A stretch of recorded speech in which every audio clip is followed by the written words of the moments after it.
माता रानी जी के भवन पर मौजूद हैं और आज की डेट है 5 मार्च। समय देख लीजिए, लगभग रात के 10:40 होने वाले हैं, है ना। आप देख पा रहे होंगे टाइम। और यहाँ पर देखिए स्टिक लगा हुआ है 5 नंबर गेट के सामने ही। इधर पूरा दर्शन रोक दिया गया है, दर्शन फिलहाल रुका हुआ है। और इस स्टिक से आपको संकेत मिल गया है कि पुरानी गुफा खुल चुकी है। ये कब तक खुला रहेगा कोई अपडेट नहीं है। देखिए भक्तों का लाइन भी वहाँ तक पहुँचा हुआ है। और सबसे पहले इन्होंने किया क्या ना कि पुरानी गुफा खुलने से पहले उन्होंने स्काई वॉक में जितने लोग वहाँ तक बैठे हुए थे सबको हटा दिया, पूरा स्काई वॉक खाली कराया। और उसके बाद अचानक से आकर उनको कॉल आया, जो यहाँ पर पुलिस मैन थे, जो पुलिस सर थे, उनको कॉल आया। उन्होंने यहाँ पर स्टिक लगाया और स्टिक लगाने के बाद पुरानी गुफा खुल चुकी है। फिर से समय देख लीजिए, 10:45 अप्रॉक्स हो चुके हैं। और ये है नज़ारा स्काई वॉक से, जहाँ पर पुरानी गुफा भक्तों के लिए खोल दी गई है। जोत जगा के थानू अर्ज बुलाया है, जोत जगा के थानू अर्ज बुलाया है, जोत जगा के थानू अर्ज बुलाया है। आओ मात जी तुहाडा मंदिर सजाया है, आओ मात जी तुहाडा मंदिर सजाया है। जय माता दी एवरीवन। आई होप माँ भगवती जी की कृपा से आप सभी लोग बहुत ज़्यादा अच्छे होंगे, खुश होंगे और मस्त होंगे। दरअसल माँ भगवती जी की कृपा रही और माँ भगवती जी ने हमें #मज़ेदार मार्च में अपने दरबार बुला लिया। दर्शन हो चुके हैं और आपको तो पता है हर बार की तरह इस बार भी हम आपसे साझा करने वाले हैं अपने यात्रा का पूरा एक्सपीरियंस। तो ध्यानपूर्वक इस वीडियो को पूरा देखिएगा, जिसमें आप तक एक सही जानकारी पहुंचाने की पूरी कोशिश रहेगी। और जो भी नया अपडेट है वो भी आप जानेंगे, क्योंकि बहुत से अपडेट हुए हैं। हालांकि डिटेल डिजिटल यात्रा ट्रेन राइडर यूट्यूब चैनल पर बहुत जल्दी आएगा और आप उसे पूरा देखिएगा। आपसे एक और रिक्वेस्ट रहेगी कि थोड़ा सा ऑडियो और वीडियो को मैनेज कर लीजिएगा, बिकॉज हम यात्रा ट्रैक में हैं और हमने सोचा कि अपना पूरा एक्सपीरियंस यहीं से साझा की जाए। तो चलिए शुरू करते हैं, लेकिन ऐसे नहीं, कमेंट में जाके जय माता दी लिख दीजिएगा। दरअसल अभी फ़िलहाल सुबह के तकरीबन 7:30 बज रहे होंगे जब हम नीचे की ओर प्रस्थान कर रहे हैं। और कल हमने यात्रा की शुरुआत की थी लगभग सुबह के 11 बजे। हम जम्मू मेल से श्री माता वैष्णो देवी कटरा पहुँचे 10 बजे के अप्रॉक्स। उसके बाद हम जो है यात्रा प्रारंभ कर चुके थे।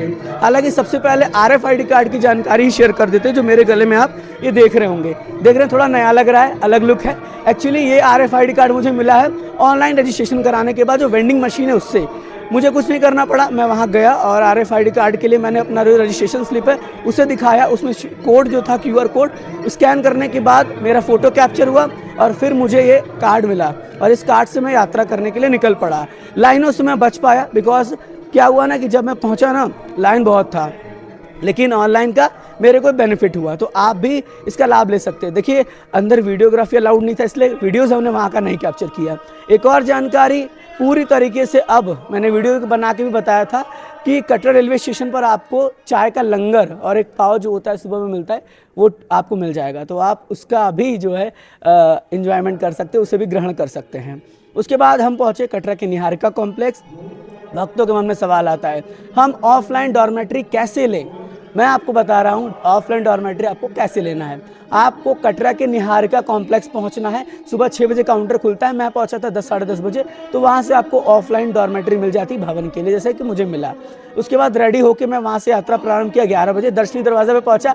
नया देखने को मिला, स्वागतम लिखा हुआ है वहाँ पे, नया इनोवेशन किया जा रहा है। रेलिंग्स कंप्लीट हो चुके हैं ऑलमोस्ट। ऊपर का जो वेटिंग एरिया उसे डेवलप किया जा रहा है और लिटरली बहुत अच्छा लगा मुझे देखकर। साथ ही साथ मैंने कर दिया उसका नामकरण स्वागतम द्वार। हालांकि लिखा नहीं था, मुझे अच्छा लगा तो मैंने कहा चलो। और वैसे भी वो स्वागतम द्वार ही है, क्योंकि वहाँ से भक्तों का स्वागत किया जाता है यात्रा के लिए। उसके बाद धीरे धीरे यात्रा में आगे बढ़ते गए। हम पहुँचे माता रानी जी की कृपा से बाणगंगा, फिर चरण पादुका, ऐसे करते करते अर्धकुआरी अप्रॉक्स हम पहुँचे थे 2 बजे के आसपास। 2 बजे अर्धकुआरी पहुँच गए थे। अब देखिए थोड़ा सा वेदर यहाँ से आपको बता देते हैं। जब कटरा पहुँचे तो अर्ली मॉर्निंग बिल्कुल धूप निकला हुआ था। ट्रैकिंग करते वक्त मैंने सिर्फ शॉर्ट में यात्रा की थी, क्योंकि गर्मी सा महसूस हो रहा था। लेकिन अर्धकुआरी के बाद इस ट्रैक पर हल्का हल्का ठंड लगने लगा, ठंडी ठंडी हवाएं चलने लगी। और ये याद रखिएगा कि गूगल वेदर के भरोसे या कहीं से कोई वेदर की प्रिडिक्शन से यात्रा पे आप मत आइएगा कि ये सोच के कि नहीं ऐसा ही रहेगा। मेरा कहना यह है सेफ्टी मेजर लेके आए, क्योंकि मौसम यहाँ पर कभी भी परिवर्तन हो सकता है। आपने पिछले टाइम देखा ही होगा, सोशल मीडिया पे वीडियोस चल रहे थे कि बर्फबारी हो जाएगा, इस दिन होगा, ये आ गई सटीक डेट, कुछ नहीं हुआ। आपने खुद देखा है, लिटरली मेरे को बताने की भी जरूरत नहीं है, आपको पूरी जानकारी होगी। तो बस ये कहूँगा सेफ्टी मेजर्स के साथ आएँ। हम तो देखिए अभी भी अपने साथ रेनकोट और गर्म कपड़ा और अम्ब्रेला लेके आते हैं, मेडिसिन तो अवश्य रखते हैं। अब देखिए फ़ायदा यही होगा, वेदर अगर बदलेगा तो आपको उसका बहुत ज़्यादा फ़ायदा होगा। आपने खुद ही देखा होगा पिछले दिनों में इन दिनों का वेदर अलग बताया गया था और आज भी पूरा तरीके से धूप देखने को मिल रहा है। हालांकि हल्की हल्की धूप निकल रही है और कल भी पूरा दिन धूप था, कोई बारिश नहीं, कोई बादल नहीं। तो करंट का वेदर यही है। आगे के वेदर के बारे में मैं क्या कोई भी आपको नहीं बताएगा, और जो बताता भी है वो टोटली रॉन्ग। मैंने खुद इतनी बार यात्रा करके प्रैक्टिकली इस चीज़ को महसूस किया है। हाँ, ये है कि आएँ तो पूरे प्रिकॉशंस के साथ आएँ ताकि यात्रा में दिक्कत ना हो। और जैसे जैसे हम यात्रा पर आते रहेंगे, जो अपडेट आती रहेंगी वो मैं आपसे शेयर करता रहूँगा। अब देखिए आगे बढ़ते बढ़ते अर्धकुंवारी के बाद हम भवन पहुँचे लगभग शाम को 3 बजे। जल्दी से हम दुर्गा भवन में गए और वहाँ पे सामान रखने के बाद जस्ट हमने माता रानी जी के दर्शन किया।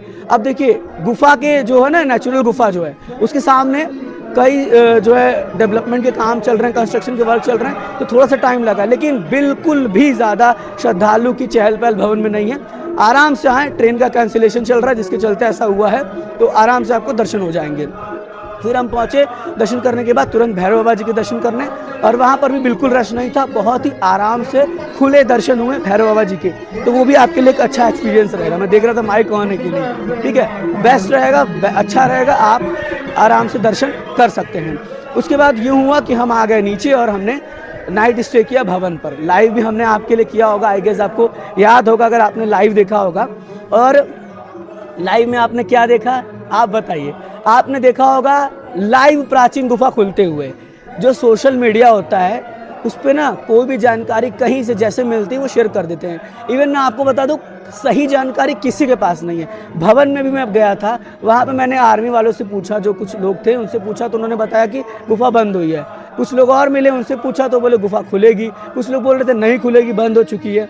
तो सोशल मीडिया पर भी यही चल रहा था, लेकिन आपको पता है कि जब ऐसा एक ऑफिशियली अपडेट रहेगा, हमें भी कंफर्म हो जाएगा तो हम आपको अपडेट करेंगे। अभी कोई भी डेट नहीं डिसाइडेड है, कहीं पर भी कोई ना जो होता है ना डेट अंकित होना, वो नहीं लिखा हुआ है। तो अगर आएगा कुछ भी ऐसा अपडेट तो हम आपसे शेयर करेंगे। इस बात का थोड़ा सा विशेष आप ध्यान रखिएगा, ठीक है।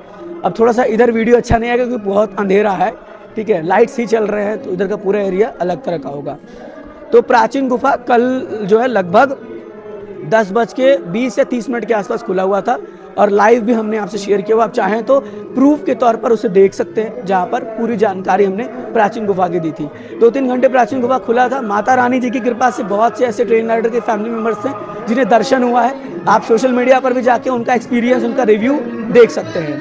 फिर रात में इस तरह का पूरा माहौल था। अब रात में देखिए वेदर परिवर्तन हो गया, बहुत तेज़ी से ठंड लग रहा था। मैंने अंदर भी एक स्वेटर पहना हुआ है, मैंने वियर किया था, जैकेट भी वियर किया था, कैप आप देख ही रहे वियर किया है। तो ठंड ना बहुत ज़्यादा है, सुबह शाम में, रात में और ठंड है, और मॉर्निंग के टाइम देखिए इस समय भी इस हिमकोटी मार्ग पर बहुत ठंड लग रहा है। तो पूरा जो है ना सेफ्टी मेजर्स आए लेके। अब ये भी नहीं है कि बहुत ज़्यादा आप कपड़ा लेके चले आए। एक ऐसा जो मैं फॉलोअप किया, मैंने एक ऐसा स्वेटर लिया हुआ, हुडी, एक हुडी मेरा ये है और एक जैकेट है। इससे आपका काम अच्छे से चल जाएगा। और आपका कैप है, क्योंकि लोग पूछते हैं भैया कितना कपड़ा लेके आए, क्या 15-20 कपड़े लेके आए, ये भी सवाल आ जाता है, क्योंकि उनको थोड़ा सा ना अलग तंज कसना होता है। लेकिन ऐसा नहीं है, आप आएँ तो जितना मैंने लिया है मेरे को ठीक ठाक कर सकते हैं। अब माता रानी कृपा रही और सुबह में हम लोग जो है वो यात्रा करके वापस नीचे की ओर प्रस्थान कर रहे हैं। अब कुछ जानकारी ट्रेनों से संबंधित यह है, जब मैं आ रहा था तो मैंने देखा जम्मू डिवीज़न में अभी भी लगातार कार्य चल रहा है। भक्तों को जो आने की ट्रेन की व्यवस्था है वो की जा रही है। हालांकि अब ये भी है ना कि बहुत जल्दी आई गेस जल्द ही 8 तारीख के बाद ट्रेन ऑपरेशन शुरू होने के चांसेस हैं, क्योंकि डेडलाइन तो यही था 8 तारीख तक, और उसके बाद स्पेशल ट्रेन भी चलने वाला है। तो अगर ये जो ट्रेनें हैं उन्हें ऑपरेट नहीं करेंगे तो स्पेशल ट्रेनें कैसे चलाएंगे भारतीय रेलवे द्वारा। तो इस बात का भी ध्यान रखिए। अगर आपको टिकट्स नहीं मिल रहे, आने की इच्छा है, ठीक है, तो आप आ जाइए, स्पेशल ट्रेनों का लिस्ट चेक कर लीजिए और उससे देखकर आ जाइए। मैंने प्रैक्टिकली बताया कैसे चेक करना है, एनटीएस की ऑफिशियल वेबसाइट पे जाके चेक कर लीजिएगा। कल मुझे एक सर मिले थे, उन्होंने मतलब मेरे को नहीं याद था कि मैंने ऐसी वीडियोस साझा की, उन्होंने वो सब चीज़ें मुझे बताया। इतनी बारीकी से वीडियोस आप लोग देखते हैं, इसके लिए तहे दिल से धन्यवाद। हाँ, तो हम आपको जानकारी शेयर कर रहे थे इंडियन रेलवे की, तो आप पहुंचकर उस हिसाब से पूरा जो है जानकारी ले सकते हैं। रेलवे की जो भी ऑफिशियली अपडेट्स होंगी वो एनटीएस की ऑफिशियल वेबसाइट पर रहेगा। आगे जो अपडेट होगा ना ट्रेनों का वो हम आपसे शेयर करेंगे। तो आप घबराइएगा नहीं। पठानकोट तक जो ट्रेनें जा रही हैं वो भी आगे जम्मू तक आएंगी आगामी दिनों में। हालांकि काम चल रहा है, बहुत तेज़ी गति से काम चल रहा है। और अब रही लास्ट जानकारी वो ये कि आप सुविधाओं के बारे में पूछते हैं। इस समय सभी सुविधाएं मिल रही हैं, रोपवे, बैटरी कार, हेलीकॉप्टर, घोड़ा पिट्ठू पालकी, हर प्रकार की सुविधा सॉरी जो सुविधा आप लेना चाहेंगे हर प्रकार की सुविधा आपको मिल जाएगी। तो ये सारी जानकारी थी यात्रा से संबंधित, जो हमारा यात्रा का अनुभव था, पूरा एक्सपीरियंस था, हमने यात्रा कैसे की वो सब आपसे साझा कर दी है।